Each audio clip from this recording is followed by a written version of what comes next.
Well, Arkansas led #1 Auburn at the 3-minute mark last night, attempting to pull off another big road upset like they did at Rupp, but the Tigers are a different beast, especially in the jungle. Auburn ends up pulling away and winning by 7, adding to a resume that might be second to none all time. More on that in a minute. Meantime, the team that they beat in that 1-versus-2 showdown last weekend lost again.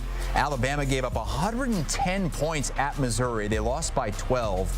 For Missouri, it's their 3rd win over an AP Top 5 team this season. They've never had more in a single season in school history.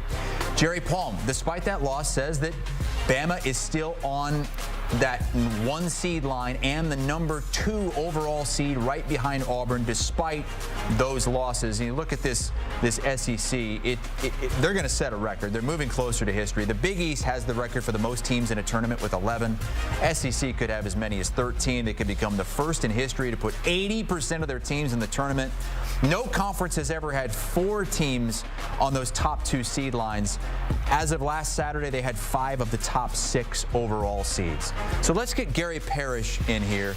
And Gary, our research department put together a nice little packet for us that laid out why the SEC might be the greatest conference of all time this season. They're using data points. They're using tangible numbers. You can use more of an eye test if you want, but as you look at this thing, is this potentially the best we've ever seen a single conference? Yes, and it has been rating that way and looking that way for a while, so much so that I've been saying it for months, and every time I say it, whether it's on television, here on CBS Sports HQ, on the Eye on College Basketball podcast, I get the sense, whether it's imagined or otherwise, that people are looking at me like I'm being hyperbolic or saying something crazy or getting caught up in the moment. But there is a lot of data to support what it is you and I are suggesting here. First and foremost, barring a surprise, it is going to break the record by putting more teams in the NCAA tournament than any conference ever has. The previous record is 11. Right now, the SEC is projecting to get at least 13. So they've even got wiggle room to still break the record.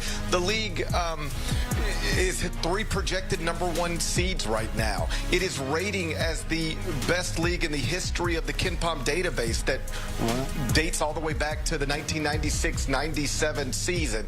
So no matter what you prefer, depth, strength in the middle, strength at the top, the SEC has clearly climbed to the top of the sport in men's basketball. And yes, there is a chance, and I think a better than good chance, that it's going to go down in history as the best conference, the best version of a conference we have ever seen.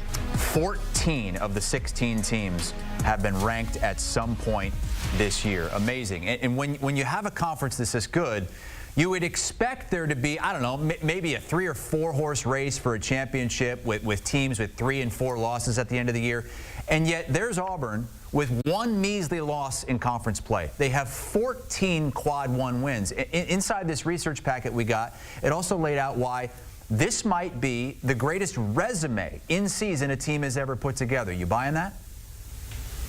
Yes, listen, we still got a little ways to go, so we'll wait for all the work to be complete before we judge it and label it, but there is a path for that for Auburn. Sitting here right now, 14-2 in quadrant 1. They have 6 more victories in that first quadrant than anybody else in the country. They also have fewer total losses, 2, than anybody else in the country, and their only losses are to the teams currently sitting at 2nd and 4th in the net. That is Duke and Florida. So do you like quality wins, big signature wins? Auburn has more of those than anybody else. Do you like a clean loss column? Auburn's loss column is as clean as anybody's. They already own 9 wins over teams that were ranked in the AP poll at the time that the games played. They only need 1 more to break that record, and they've got 4 more games against teams that are ranked in the AP Top 25 poll right now in this regular season. So they're going to smash that record as well. It might be a little confusing for some because this isn't a preseason #1 team. This isn't a team going for back-to-back trips to the Final Four. This isn't a team led by 3 projected lottery picks. It is just a very, very, very good college basketball team coached by an all-time great coach and led by a great college basketball player, Johni Broome, who, depending on who you ask, may or may not be headed for a National Player of the Year award. And we kind of compared that to the Kentucky team from 10 years ago with Anthony Davis, and AI is telling me that they only had 8 quad 1 wins that season. That's certainly retroactive, obviously, but Auburn right now with 14. Let's look at the bubble tonight. Ohio State, current 10 seed, hosting Northwestern. Sportsline giving the Buckeyes an 80% chance to make the tournament. Gary, does this look like a tournament team to you? Well, when we have a 68-team tournament, I guess it does, because you know, you got to fill out the bracket one way or another, and it's another reason why. Just a reminder that we can expand the tournament, and I'm not going to protest it. I know that's where we're headed, but anybody trying to make an argument that we're leaving good teams, possible national championship contenders, out of the bracket at 68 is just crazy, and here is evidence of it.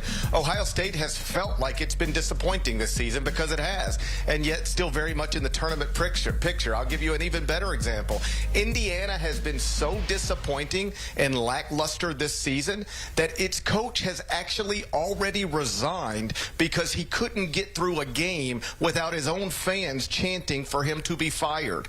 That team still has a chance to make the NCAA tournament as an at-large candidate. I would argue forever that the bubble is too soft, that the bracket is too big, not too small. Ohio State being projected in it is an example of that, but I know I'm just screaming into the air because we're going to take this up to 72 or bigger before too long. Gary, what's coming up on the next Eye on College Basketball podcast? When can we expect the next one? Well, it'll be me and Matt Norlander tomorrow morning, I believe at 9 o'clock Eastern, and we'll just be doing what we do, is looking back at the big results from the past couple of nights and then previewing the weekend, where there is a slew of big games, most notably perhaps St. John's still chasing that first Big East title for the first time since 1992. They're hosting the back-to-back reigning champs this weekend, UConn, inside Madison Square Garden, so I'm certain we'll spend a few minutes on that. Thank you, Gary. All right, buddy, I'll see you. We'll hit a break here on HQ when we come back. Ashley Nicole Moss and Marty Jaramillo on the injury to Victor Wembanyama. We'll go into great deal coming up.